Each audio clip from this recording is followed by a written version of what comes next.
Қайырлы күн, қалайсыздар? Бүгін біз үй жағдайында печенье жасайтын боламыз.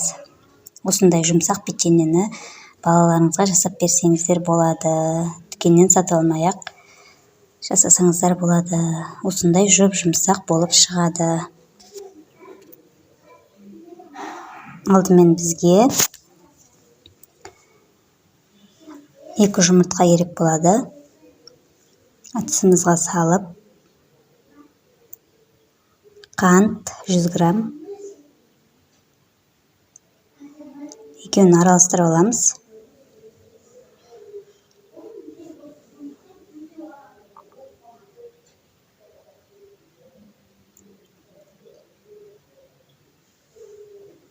Екеуін араластырғаннан кейін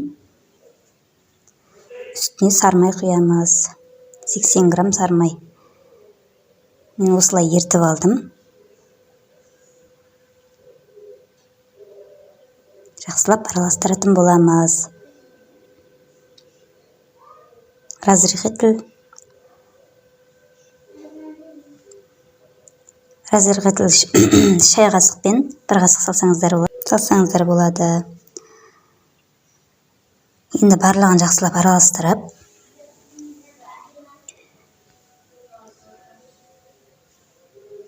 осылай араластырып аламыз.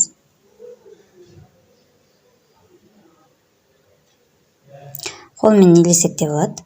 Мен осылай лопатканың көмегімен араластырып алдым. Өте жұмсақ қамыр шығады.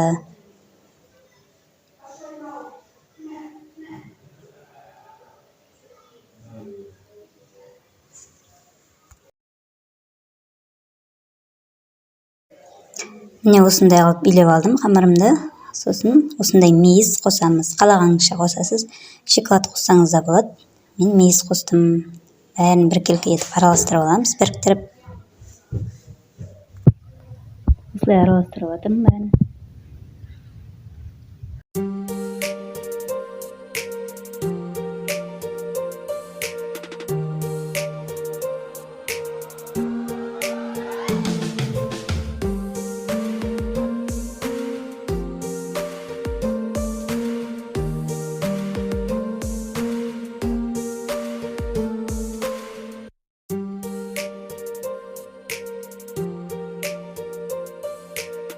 Міне қамырымыз дайын болды. Енді өсейтіп домалақтап противенге сала береміз. Осылай домалақтап үстін баспауымыз керек.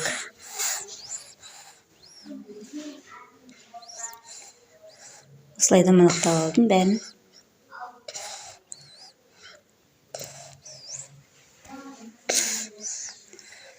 Осындай алып бәрін ары қарай домалақтап противенге сала бересіздер.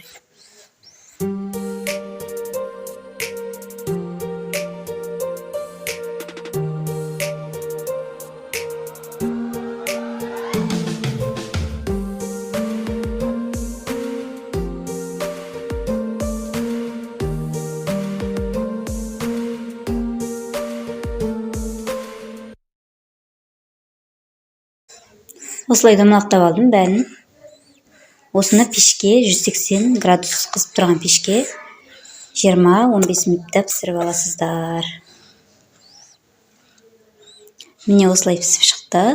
Өте әдемі, өте жұмсақ, балаларға ұнайды. Жасап көріңіздер.